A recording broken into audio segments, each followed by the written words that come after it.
Good morning students. ਤੁਹਾਡਾ ਸਾਰਿਆਂ ਦਾ ਇਸ ਲੈਕਚਰ ਦੇ ਵਿੱਚ ਪੰਜਾਬ ਸਕੂਲ ਐਜੂਕੇਸ਼ਨ ਸੁਸਾਇਟੀ ਵੱਲੋਂ ਸਵਾਗਤ ਹੈ। ਅੱਜ ਆਪਾਂ ਇਸ ਲੈਕਚਰ ਦੇ ਵਿੱਚ ਬਲ ਅਤੇ ਗਤੀ ਦੇ ਨਿਯਮਾਂ ਬਾਰੇ ਜਾਣਕਾਰੀ ਪ੍ਰਾਪਤ ਕਰਾਂਗੇ। ਮੈਨੂੰ ਉਮੀਦ ਹੈ ਕਿ ਤੁਸੀਂ ਸਾਰੇ ਧਿਆਨ ਨਾਲ ਸੁਣੋਗੇ ਤੇ ਤੁਹਾਨੂੰ ਇਸ ਦਾ ਵੱਧ ਤੋਂ ਵੱਧ ਫਾਇਦਾ ਹੋਏਗਾ, ਕਿਉਂਕਿ ਪੇਪਰ ਵੀ ਨੇੜੇ ਆ ਰਹੇ ਨੇ ਤੇ ਮੈਨੂੰ ਉਮੀਦ ਹੈ ਕਿ ਤੁਸੀਂ ਇਸ ਦਾ ਵੱਧ ਤੋਂ ਵੱਧ ਫਾਇਦਾ ਉਠਾਓਗੇ। हाँ बच्चों, अज आपां शुरू कर रहे हैं बल अते गति दे नियम। तुसीं गति बारे तां सुनिया ही होना ते हर चीज़ है जिहड़ी ओह गति दे विच है। हर वस्तु ब्रह्मंड दे विच गति दे विच है। जिवें पंछी उड़ रहे ने, मच्छियां तैर रही ने, अणु परमाणु ग्रह तारे ते आकाश गंगा ये सब की ने ये गति दे विच हन। कोई भी वस्तु खड़ी नहीं है। हुण आपां धरती ते खड़े हाँ, आपां नूं ये लग रहा कि धरती आपां खड़े हाँ, पर एक्चुअली आपां भी गति दे विच ही हाँ। धरती भी सदा लई घूम रही है, उस दे नाल असीं भी गति च कर रहे हैं। सो इस ब्रह्मंड विच कोई भी वस्तु आ जिहड़ी ओह विराम अवस्था दे विच नहीं रह सकदी। हर एक वस्तु किसी ना किसी रूप विच गति दे विच ही है।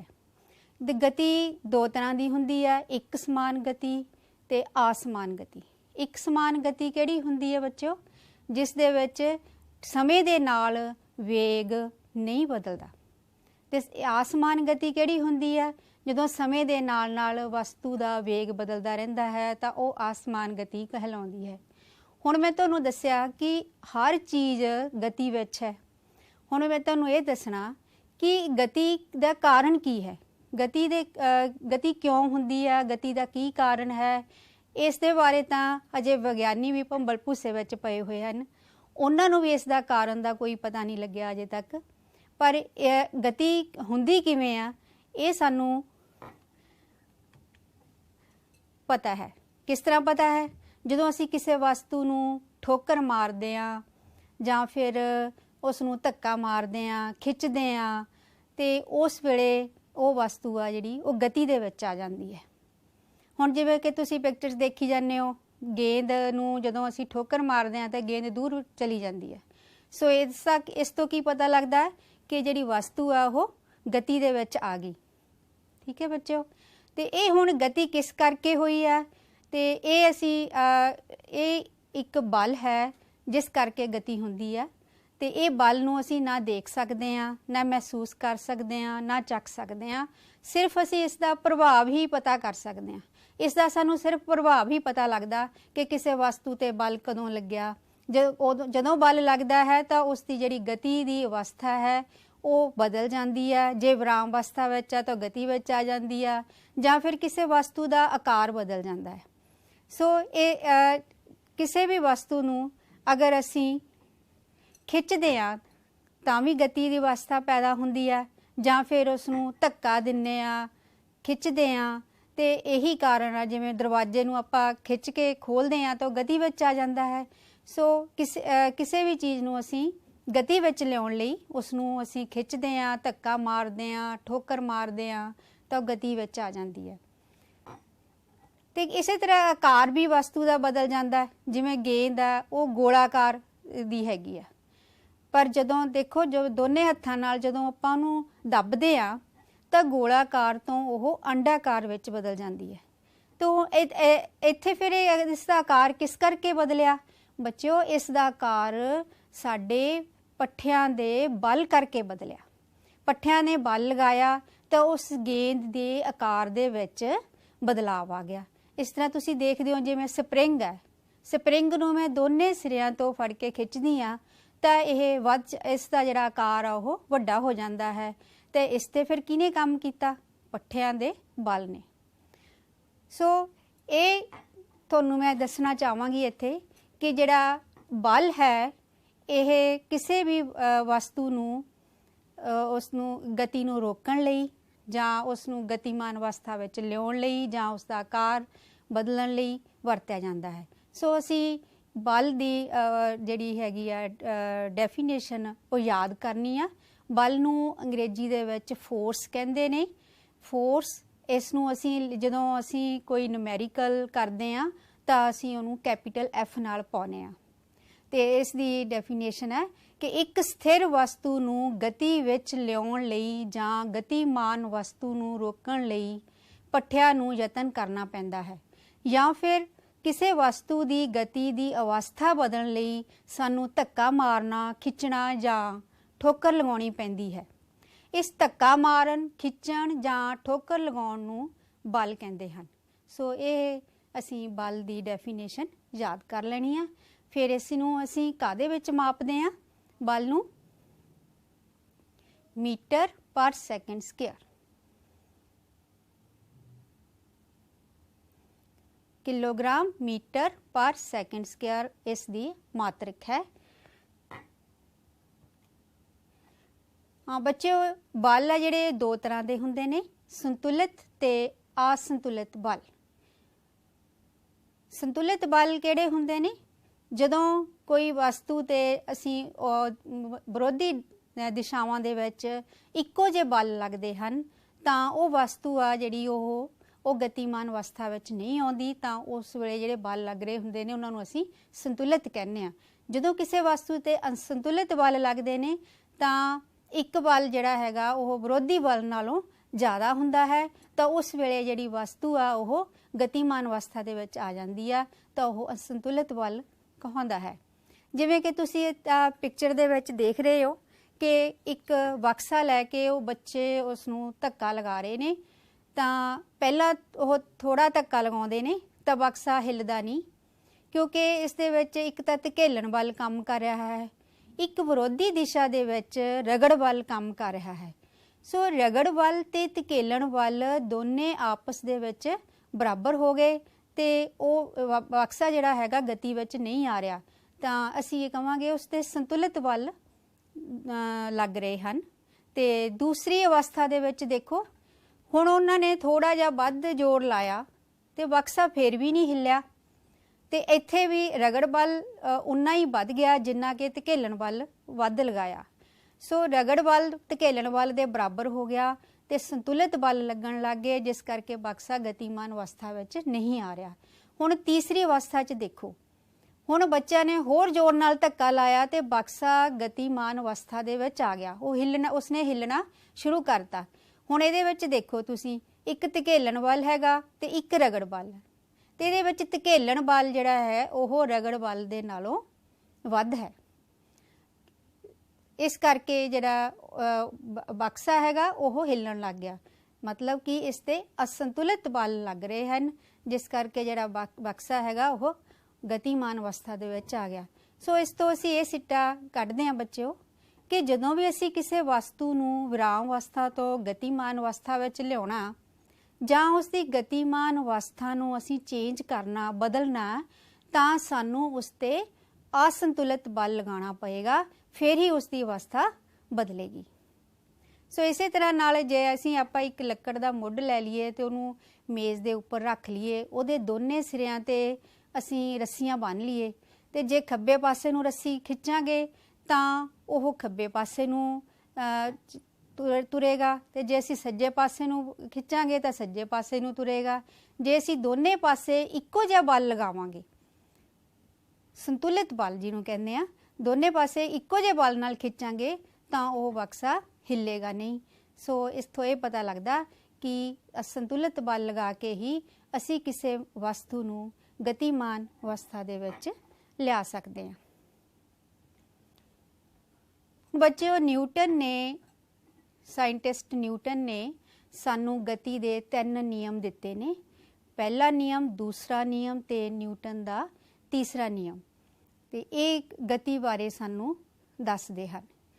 ਤੇ ਇਹ ਦੱਸਣ ਤੋਂ ਪਹਿਲਾਂ ਮੈਂ ਤੁਹਾਨੂੰ 2 ਹੋਰ ਗੱਲਾਂ ਦੱਸਣਾ ਚਾਹੁੰਦੀ ਹਾਂ ਕਿ ਇੱਕ ਤਾਂ ਵੇਗ ਕੀ ਹੁੰਦਾ ਹੈ। ਵੇਗ ਕੀ ਹੁੰਦਾ ਹੈ? ਕਿਸੇ ਵਸਤੂ ਦੀ ਅਵਸਥਾ ਦੇ ਵਿੱਚ ਪਰਿਵਰਤਨ ਦੀ ਦਰ ਨੂੰ ਅਸੀਂ ਵੇਗ ਕਹਿੰਦੇ ਹਾਂ, ਤੇ ਇਸ ਨੂੰ ਅਸੀਂ v ਨਾਲ ਲਿਖਦੇ ਹਾਂ, ਤੇ ਇਸ ਦਾ ਜਿਹੜਾ ਮਾਤਰਿਕ ਹੈ ਉਹ ਮੀਟਰ ਪਰ ਸੈਕਿੰਡ ਹੈ। ਤੇ ਇਸੇ ਤਰ੍ਹਾਂ ਦੂਸਰੀ ਟਰਮ ਆ, ਜਿਹੜੀ ਦੂਸਰੀ ਹੈਗੀ ਆ ਟਰਮ, ਉਹ ਹੈਗੀ ਆ ਪ੍ਰਵੇਗ। ਪ੍ਰਵੇਗ ਨੂੰ ਅਸੀਂ a ਨਾਲ ਲਿਖਦੇ ਹਾਂ, ਸਮੌਲ a ਨਾਲ। ਤੇ ਕਿਸੇ ਵਸਤੂ ਦੇ ਵੇਗ ਵਿੱਚ ਪਰਿਵਰਤਨ ਦੀ ਦਰ ਨੂੰ ਅਸੀਂ ਪ੍ਰਵੇਗ ਕਹਿੰਦੇ ਹਾਂ। मतलब अगर मुढ़ला वेग u है, अंतम वेग v है, तो समा t लग्या है, तो प्रवेग होएगा v माइनस u बटा t। सो ये हो गया प्रवेग। वेग विच परिवर्तन दी दर। जदों भी मैं दी दर बोलना इसका मतलब ये हुंदा कि उसनूं असीं उस समय दे नाल भाग करना। ਇਹਦਾ मतलब हुंदा उस वेग विच परिवर्तन की दर v माइनस u बटा t। सो हुण मैं तुहानूं दसांगी कि न्यूटन का गति का पहला नियम की है। हरेक वस्तु अपनी विराम अवस्था विच जां सरल रेखा विच एक समान गति की अवस्था विच बनी रहिंदी है जदों तक बाहरी बल उसकी उस अवस्था नूं बदलण लई मजबूर नहीं करता। ये है न्यूटन की गति का पहला नियम। सो एक इहदे विच होर टर्म हैगी आ जड़ता। किसी भी वस्तु दी प्रवृत्ति हुंदी है, उसका गुण हुंदा है कि वह अपनी मुढ़ली अवस्था विच रहण दी प्रवृत्ति रखती है।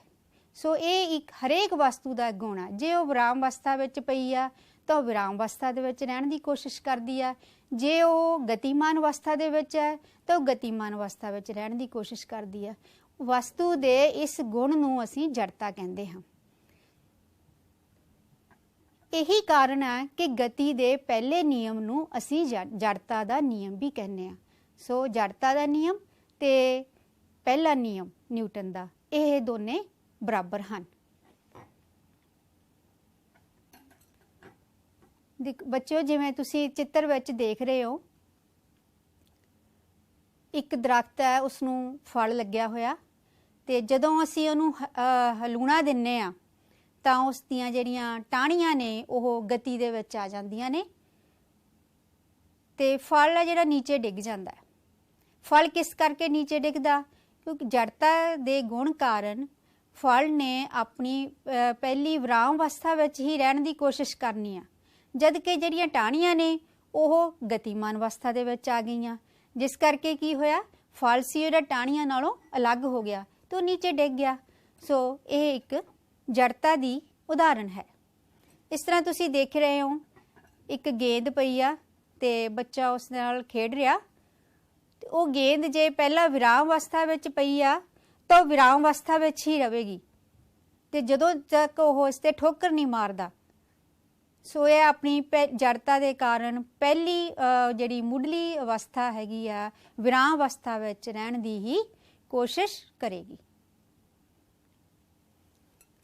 आ बच्चों जिवें कार चला रहा कोई कार चालक, तो अगे की है उहदा कंध दे नाल टक्कर हो जाती है तो कार एकदम रुक जाती है, तो जिहड़ा कार चालक है वो देखो अगे वल बाहर डिग पिया।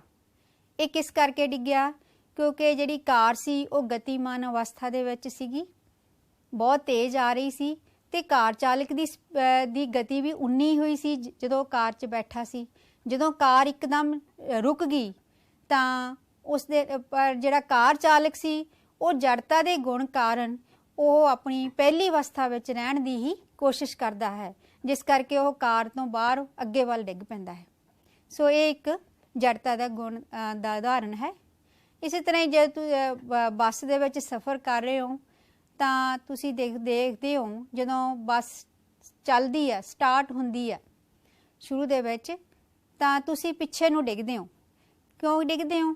क्योंकि जड़ता के कारण जिहड़ा तुहाडी जिहड़ा शरीर है वो पहली अवस्था दे विच विराम अवस्था विच ही रहण दी कोशिश करता है, पर तुहाडे जिहड़े पैर ने वो बस दे नाल छू रहे हैगे, वो बस दे गति दे आउण नाल पैर गति च आ जांदे ने ते तुहाडा जिहड़ा शरीर है उपरों वो विराम अवस्था विच रहण दी कोशिश करता है, जिस करके तुसीं पिछे नूं डिग पैंदे हो। ते इसे तरह ही जदों बस रुकदी है ब्रेक लगदे ने तां उस वेले उल्ट हुंदा है। तो पहला बस ते जो बस की सवारी है वो दोनों ही गतिमान अवस्था दे विच हुंदे ने, ਉਹ ਬੱਸ ਦੀ ਗਤੀ ਦੇ ਨਾਲ ਹੀ ਚੱਲ ਰਹੇ ਹੁੰਦੇ ਨੇ। ਜਦੋਂ ਬੱਸ ਨੇ ਇੱਕਦਮ ਬ੍ਰੇਕ ਲਗਾਤੀ ਤਾਂ ਬੱਸ ਰੁਕ ਗਈ, ਤਾਂ ਤੁਹਾਡੇ ਪੈਰ ਵੀ ਬੱਸ ਨਾਲ ਛੂਹ ਰਹੇ ਨੇ, ਉਹ ਵੀ ਰੁਕ ਗਏ। ਪਰ ਜਿਹੜੀ ਉੱਪਰਲਾ ਜਿਹੜੀ ਸਾਰੀ ਬੋਡੀ ਹੈ ਤੁਹਾਡੀ, ਉਹ ਉਸੇ ਗਤੀਮਾਨ ਅਵਸਥਾ ਦੇ ਵਿੱਚ ਹੀ ਹੈ। ਇਸ ਕਰਕੇ ਤੁਸੀਂ ਜੜਤਾ ਦੇ ਗੁਣ ਕਾਰਨ ਅੱਗੇ ਵੱਲ ਨੂੰ ਡਿੱਗਦੇ ਹੋ। ਸੋ ਇਹ ਸਾਰੀਆਂ ਉਦਾਹਰਨਾਂ ਜੜਤਾ ਦੀਆਂ ਹਨ। ਇਸ ਤਰ੍ਹਾਂ ਤੁਸੀਂ ਚਿੱਤਰ ਵਿੱਚ ਦੇਖ ਰਹੇ ਹੋ, ਇੱਕ ਬਕਸਾ ਹੈ। ਇਸ ਦੇ ਵਿੱਚ ਪਹਿਲਾਂ ਇਹ ਵਿਰਾਮ ਅਵਸਥਾ ਵਿੱਚ ਹੈ, ਤਾਂ ਇਸੇ ਅਵਸਥਾ ਵਿੱਚ ਹੀ ਰਹਿਣ ਦੀ ਕੋਸ਼ਿਸ਼ ਕਰੂਗਾ। ਤੇ ਜਦੋਂ ਅਸੀਂ ਇਸ ਤੇ ਧੱਕਾ ਲਗਾਵਾਂਗੇ ਉਦੋਂ ਹੀ ਇਹ ਗਤੀ ਵਿੱਚ ਆਏਗਾ। ਸੋ ਅਸੀਂ ਧੱਕਾ ਲਾਉਣ ਤੋਂ ਬਿਨਾਂ ਕਿਸੇ ਵੀ ਵਸਤੂ ਨੂੰ ਉਸ ਦੀ ਪਹਿਲੀ ਪੋਜੀਸ਼ਨ ਤੋਂ ਨਹੀਂ ਹਿਲਾ ਸਕਦੇ। ਇਸੇ ਤਰ੍ਹਾਂ ਦੇਖੋ, ਇੱਕ ਲੜਕੀ ਆ, ਕਾਰ ਚਲਾ ਰਹੀ ਹੈ ਤੇ ਉਸਨੇ ਸੀਟ ਬੈਲਟ ਨਹੀਂ ਲਗਾ ਰੱਖੀ, ਜਿਵੇਂ ਚਿੱਤਰ ਵਿੱਚ ਦੇਖ ਰਹੇ ਹੋ। ਤੇ ਉਸਨੂੰ ਇੱਕਦਮ ਬ੍ਰੇਕ ਲਗਾਉਣੇ ਪੈ ਗਏ, ਤਾਂ ਉਹ ਦੇਖੋ ਸ਼ੀਸ਼ਾ ਤੋੜ ਕੇ ਉਸਦਾ ਸਿਰ ਬਾਹਰ ਵੱਲ ਆ ਗਿਆ। ਤੇ ਕਿਉਂ ਆ ਗਿਆ? ਕਿਉਂਕਿ ਕਾਰ ਵੀ ਪਹਿਲਾਂ ਬਹੁਤ ਤੇਜ਼ ਗਤੀ ਨਾਲ ਚੱਲ ਰਹੀ ਸੀ ਤੇ ਉਸਦੀ ਬੋਡੀ ਵੀ ਉਨੀ ਤੇਜ਼ ਗਤੀ ਨਾਲ ਜਾ ਰਹੀ ਸੀ। ਜਦੋਂ ਇੱਕਦਮ ਕਾਰ ਨੇ ਬ੍ਰੇਕ ਮਾਰ ਦਿੱਤੇ ਤਾਂ ਉਸ ਦੇ ਨਾਲ ਕੀ ਹੋ ਗਿਆ? ਕਾਰ ਤਾਂ ਵਿਰਾਮ ਅਵਸਥਾ 'ਚ ਆ ਗਈ, ਪਰ ਉਸ ਲੜਕੀ ਦੀ ਜੋ ਗਤੀ ਸੀ ਉਹ ਪਹਿਲਾਂ ਜਿੰਨੀ ਸੀ, ਜਿਸ ਕਰਕੇ ਉਹ ਅੱਗੇ ਵੱਲ ਨੂੰ ਡਿੱਗੀ। ਇਸੇ ਕਰਕੇ ਜਿਹੜੀ ਹੈ ਸੀਟ ਬੈਲਟ ਲਾਉਣੀ ਜ਼ਿਆਦਾ ਜ਼ਰੂਰੀ ਹੈ ਆਪਣੀ ਸੁਰੱਖਿਆ ਵਾਸਤੇ। ਹੁਣ ਤੁਸੀਂ ਬੱਚਿਓ, ਇਹ ਸੀਗੀਆਂ ਸਾਰੀਆਂ ਹੈਗੀਆਂ ਜੜਤਾ ਦੀਆਂ ਉਦਾਹਰਨਾਂ। ਹੁਣ ਇੱਕ ਉਦਾਹਰਨ ਹੈਗੀ ਆ ਕਿ ਇੱਕ ਗਲਾਸ ਲੈ ਲਓ ਤੇ ਇੱਕ ਗੱਤਾ ਲੈ ਲਓ ਤੇ ਇੱਕ ਸਿੱਕਾ ਲੈ ਲਓ। ਤਾਂ ਅਸੀਂ ਦੇਖਦੇ ਆ ਕਿ ਜਦੋਂ ਅਸੀਂ ਗੱਤੇ ਨੂੰ ਸਟਰਾਈਕ ਕਰਦੇ ਆ ਤਾਂ ਗੱਤਾ ਜਿਹੜਾ ਹੈਗਾ ਉਹ ਗਤੀਮਾਨ ਅਵਸਥਾ ਦੇ ਵਿੱਚ ਆ ਜਾਂਦਾ ਹੈ, ਪਰ ਸਿੱਕਾ ਆਪਣੀ ਪਹਿਲੀ ਅਵਸਥਾ ਵਿਰਾਮ ਅਵਸਥਾ ਵਿੱਚ ਹੀ ਰਹਿਣ ਦੀ ਕੋਸ਼ਿਸ਼ ਕਰੂਗਾ, ਤੇ ਜਿਸ ਨਾਲ ਉਹ ਗੱਤਾ ਤਾਂ ਅੱਗੇ ਚਲਾ ਜਾਏਗਾ ਪਰ ਸਿੱਕਾ ਗਲਾਸ ਦੇ ਵਿੱਚ ਹੀ ਡਿੱਗ ਪਵੇਗਾ। ਸੋ ਇੱਕ ਮੈਂ ਇਹ ਐਕਸਪੈਰੀਮੈਂਟ ਤੁਹਾਨੂੰ ਕਰਕੇ ਦਿਖਾਉਣ ਲੱਗੀ ਹਾਂ।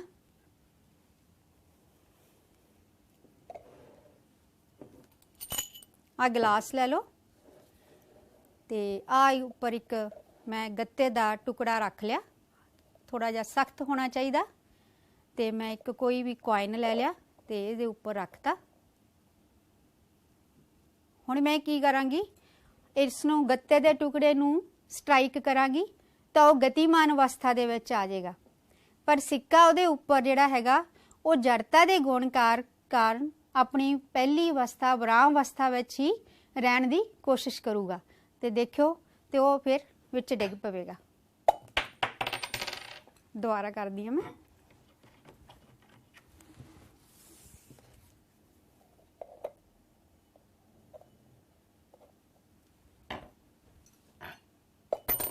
ਆ ਦੇਖੋ, ਇਸ ਤਰ੍ਹਾਂ ਅਸੀਂ ਜੜਤਾ ਦੇ ਗੁਣ ਦੀ ਮਤਲਬ ਅਸੀਂ ਕਰਕੇ ਵੀ ਦੇਖ ਸਕਦੇ ਹਾਂ।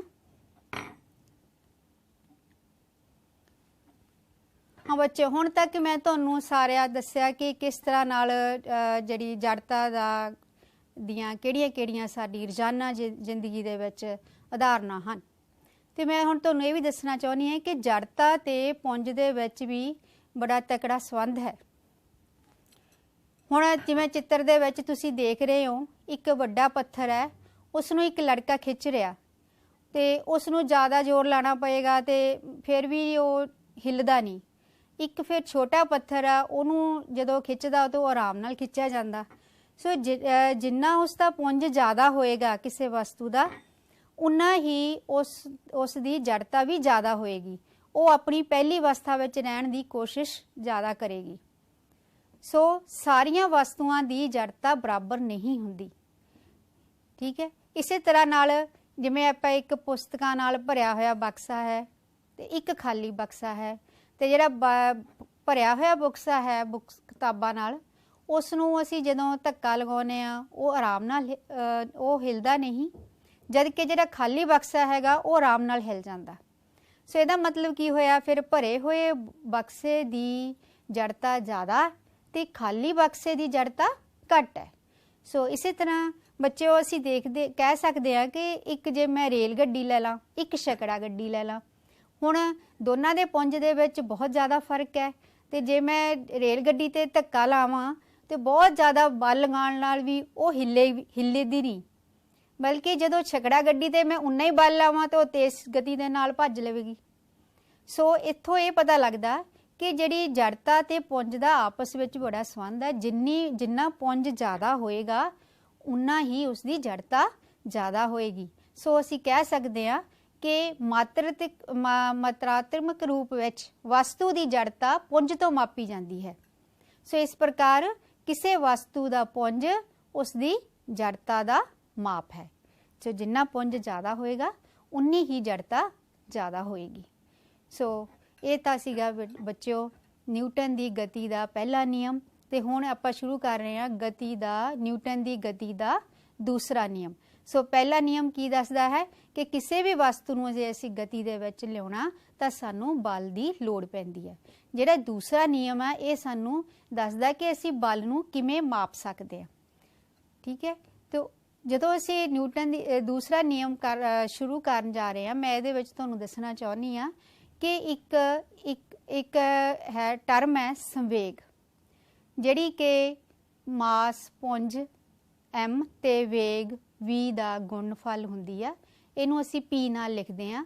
p ਬਰਾਬਰ ਹੁੰਦੀ ਆ m ਗੁਣਾ v, ਪੁੰਜ ਗੁਣਾ ਵੇਗ ਤੇ ਸੰਵੇਗ। ਤੇ ਇਸ ਦਾ ਜਿਹੜਾ ਮਾਤਰਿਕ ਹੈ ਉਹ ਹੈ ਕਿਲੋਗ੍ਰਾਮ ਮੀਟਰ ਪਰ ਸੈਕਿੰਡ। ਇਹ ਜਿਹੜਾ ਸੰਵੇਗ ਹੈ ਇਸ ਦੀ ਦਿਸ਼ਾ ਵੀ ਹੁੰਦੀ ਆ ਤੇ ਇਸ ਦਾ ਪਰਿਮਾਣ ਵੀ ਹੁੰਦਾ ਹੈ। ਤੇ ਸੋ ਇਹਨੂੰ ਅਸੀਂ ਵੈਕਟਰ ਕੁਆਂਟੀਟੀ ਕਹਿੰਦੇ ਆ। ਇਹ ਮਤਲਬ ਉਹਦੇ ਤੇ ਅਸੀਂ ਤੀਰ ਦਾ ਨਿਸ਼ਾਨ ਪਾਉਂਦੇ ਆ ਉਹਦੇ ਉੱਪਰ। ਸੋ ਇਹ ਜਿਹੜਾ ਹੈ ਸੰਵੇਗ ਪੁੰਜ ਤੇ ਵੇਗ ਦਾ ਗੁਣਨਫਲ ਹੁੰਦਾ। ਇਹ ਟਰਮ ਕਿਉਂ ਆਈ? ਕਿਉਂ ਤੁਸੀਂ ਦੇਖਦੇ ਹੋ ਜਿਵੇਂ ਇੱਕ ਟੇਬਲ ਟੈਨਿਸ ਦੀ ਬਾਲ ਹੈ, ਜੇ ਉਹ ਜ਼ਿਆਦਾ ਸਪੀਡ ਨਾਲ ਵੀ ਕਿਸੇ ਵੱਜੇਗੀ ਤਾਂ ਉਹ ਇੰਨੀ ਸੱਟ ਨਹੀਂ ਮਾਰਦੀ। ਜਦ ਕਿ ਕ੍ਰਿਕਟ ਦੀ ਗੇਂਦ ਜੇ ਜ਼ਿਆਦਾ ਵੇਗ ਨਾਲ ਆ ਰਹੀ ਆ ਤੇ ਤੁਹਾਡੇ ਵੱਜਦੀ ਆ ਤੇ ਤੁਹਾਨੂੰ ਜ਼ਖਮੀ ਕਰ ਦਿੰਦੀ ਆ, ਕਿਉਂਕਿ ਕ੍ਰਿਕਟ ਦੀ ਜਿਹੜੀ ਗੇਂਦ ਆ ਉਹ ਟੇਬਲ ਟੈਨਿਸ ਦੀ ਗੇਂਦ ਨਾਲੋਂ ਭਾਰੀ ਹੁੰਦੀ ਹੈ। ਬੇਸ਼ੱਕ ਉਹਨਾਂ ਦਾ ਵੇਗ ਦੋਨਾਂ ਦਾ ਬਰਾਬਰ ਹੈ, ਪਰ ਉਹਦਾ ਜਿਹੜਾ ਪ੍ਰਭਾਵ ਹੈ ਉਹ ਜ਼ਿਆਦਾ ਹੈ। ਉਹਦੀ ਟੱਕਰ ਦਾ ਪ੍ਰਭਾਵ ਜ਼ਿਆਦਾ ਹੈ, ਇਸ ਕਰਕੇ ਉਹਦੇ ਨਾਲ ਜ਼ਿਆਦਾ ਸਾਨੂੰ ਸੱਟ ਲੱਗਦੀ ਹੈ। ਸੋ ਇਹਦਾ ਮਤਲਬ ਇਹ ਹੈ ਕਿ ਪੁੰਜ ਤੇ ਵੇਗ ਆ ਜਿਹੜੇ ਉਹ ਪੁੰਜ ਤੇ ਵੇਗ ਦਾ ਗੁਣਨਫਲ ਤੇ ਕੋਈ ਜਿਹੜੀ ਹੈਗੀ ਆ ਕੋਈ ਟਰਮ ਹੈ ਜਿਹੜੀ ਉਸ ਤੇ ਨਿਰਭਰ ਕਰਦੀ ਆ, ਉਸ ਨੂੰ ਅਸੀਂ ਕਹਿੰਦੇ ਆ ਸੰਵੇਗ। ਇਸ ਤਰ੍ਹਾਂ ਜਿਵੇਂ ਬੰਦੂਕ ਚੋਂ ਗੋਲੀ ਨਿਕਲਦੀ ਹੈ, ਬੇਸ਼ੱਕ ਉਸ ਦਾ ਪੁੰਜ ਬਹੁਤ ਥੋੜਾ ਹੈ, ਪਰ ਉਹ ਇੰਨੇ ਜ਼ਿਆਦਾ ਵੇਗ ਨਾਲ ਨਿਕਲਦੀ ਹੈ ਕਿ ਉਹ ਕਿਸੇ ਬੰਦੇ ਨੂੰ ਮਾਰ ਸਕਦੀ ਹੈ, ਕਿਉਂਕਿ ਦੋਨਾਂ ਦਾ ਜਿਹੜਾ ਗੁਣਨਫਲ ਆ ਉਹ ਬਹੁਤ ਜ਼ਿਆਦਾ ਹੋ ਜਾਂਦਾ। ਸੋ ਇਹ ਸਾਡੇ ਰੋਜ਼ਾਨਾ ਜੀਵਨ ਦੇ ਵਿੱਚ ਹੀ ਉਦਾਹਰਨਾਂ ਹੈਗੀਆਂ। ਹੁਣ ਜੇ ਟਰੱਕ ਆ ਜਿੰਨਾ ਕਾਫੀ ਭਾਰਾ ਪਰ ਉਹ ਵਿਰਾਮ ਅਵਸਥਾ 'ਚ ਵੇਗ 0 ਆ ਤਾਂ ਸਾਨੂੰ ਉਸ ਦਾ ਕੋਈ ਨੁਕਸਾਨ ਨਹੀਂ ਹੈ। ਸੋ ਇਹ ਜੋ ਦੋਨੇ ਚੀਜ਼ਾਂ ਮਿਲ ਕੇ ਇਹਨਾਂ ਦਾ ਜਿਹੜਾ ਟੱਕਰ ਦਾ ਪ੍ਰਭਾਵ ਆ ਉਹ ਜ਼ਿਆਦਾ ਹੋ ਜਾਂਦਾ। ਉਸ ਅਸੀਂ ਟਰਮ ਨੂੰ ਅਸੀਂ ਕਹਿੰਦੇ ਹਾਂ ਸੰਵੇਗ। ਸੰਵੇਗ ਕਿਹਦੇ ਬਰਾਬਰ ਹੁੰਦੀ ਹੈ ਬੱਚਿਓ? ਮਾਸ ਪੁੰਜ ਅਤੇ ਵੇਗ ਦਾ ਗੁਣਨਫਲ ਹੁੰਦੀ ਹੈ। ਸੋ ਗਤੀ ਦਾ ਦੂਸਰਾ ਨਿਯਮ ਕੀ ਹੈ ਕਿ ਕਿਸੇ ਅਸੰਤੁਲਿਤ ਬਲ ਦੇ ਪ੍ਰਯੋਗ ਨਾਲ ਉਸ ਵਸਤੂ ਦੇ ਵੇਗ ਵਿੱਚ ਪਰਿਵਰਤਨ ਹੁੰਦਾ ਹੈ। ਠੀਕ ਹੈ, ਇਸ ਲਈ ਅਸੀਂ ਇਹ ਕਹਿ ਸਕਦੇ ਹਾਂ ਕਿ ਜੇ ਅਸੀਂ ਅਸੰਤੁਲਿਤ ਬਲ ਲਗਾਈਏ ਤਾਂ ਸੰਵੇਗ ਨੂੰ ਵੀ ਪਰਿਵਰਤਿਤ ਕਰੂਗਾ ਜੇ ਵੇਗ ਨੂੰ ਪਰਿਵਰਤਿਤ ਕਰ ਸਕਦਾ। ਤੇ ਇਹ ਜਿਵੇਂ ਤੁਸੀਂ ਦੇਖ ਰਹੇ ਹੋ ਚਿੱਤਰ ਦੇ ਵਿੱਚ, ਕਾਰ ਨੂੰ ਬੱਚੇ ਧੱਕਾ ਲਾ ਰਹੇ ਨੇ, ਤੇ ਜੇ ਇਹ ਇੱਕਦਮ ਧੱਕਾ ਲਾਉਣਗੇ ਤਾਂ ਕਾਰ ਸਟਾਰਟ ਨਹੀਂ ਹੋ ਰਹੀ। ਉਹਦੀ ਬੈਟਰੀ ਡਾਊਨ ਹੈ। ਸੋ ਅਸੀਂ ਇਹਨੂੰ ਕਾਰ ਨੂੰ ਸਟਾਰਟ ਕਰਨਾ, ਖੜੀ ਹੈ ਤੇ ਧੱਕਾ ਲਾ ਰਹੇ ਨੇ। ਜੇ ਉਹ ਜ਼ਿਆਦਾ ਦੇਰ ਤੱਕ ਧੱਕਾ ਲਾਉਣਗੇ ਤਾਂ ਫਿਰ ਥੋੜ੍ਹੀ ਜਿਹੀ ਕਾਰ ਹਿੱਲ ਪੈਂਦੀ ਹੈ, ਚੱਲਣੀ ਸ਼ੁਰੂ ਕਰ ਦਿੰਦੀ ਹੈ।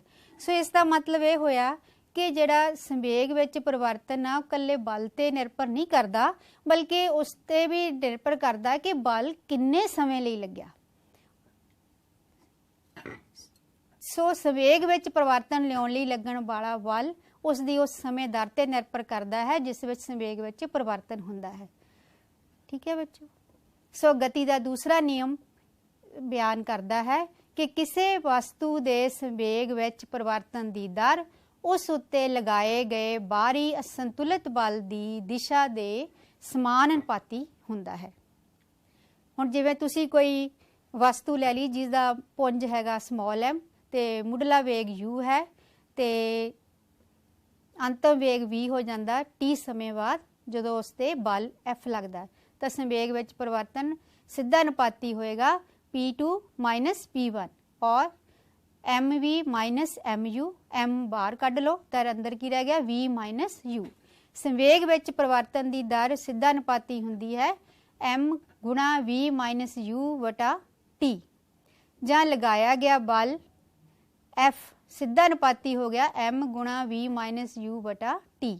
ਨਾ v ਮਾਈਨਸ u ਵਟਾ t ਕੀ ਹੈ ਬੱਚਿਓ? ਪ੍ਰਵੇਗ। ਮੈਂ ਤੁਹਾਨੂੰ ਸ਼ੁਰੂ 'ਚ ਹੀ ਦੱਸਤਾ, ਇਸ ਨੂੰ ਅਸੀਂ ਪ੍ਰਵੇਗ a ਨਾਲ ਲਿਖਦੇ ਹਾਂ। ਸਾਡੇ ਕੋਲ F ਕਿਹਦੇ ਬਰਾਬਰ ਆ ਗਿਆ? KMA। K ਇੱਥੇ ਕੀ ਆ? ਅਨੁਪਾਤਤਾ ਸਥਿਰਾਂਕ। K ਕੀ ਹੈ ਬੱਚਿਓ? ਅਨੁਪਾਤਤਾ ਸਥਿਰਾਂਕ। ਪੁੰਜ ਦਾ ਤੇ ਪ੍ਰਵੇਗ ਦਾ SI ਮਾਤ੍ਰਿਕ ਇਸ ਤਰ੍ਹਾਂ ਚੁਣਦੇ ਆ ਕਿ ਸਾਡੇ ਕੋਲੇ ਸਥਿਰਾਂਕ K ਦਾ ਮਾਨ 1 ਹੋ ਜਾਂਦਾ ਹੈ। ਜੇ ਅਸੀਂ ਜਿਹੜਾ ਬਲ ਆ 1 ਇਕਾਈ ਬਲ ਲੈ ਲਈਏ, ਪੁੰਜ 1 ਕਿਲੋਗ੍ਰਾਮ ਲੈ ਲਈਏ, ਪ੍ਰਵੇਗ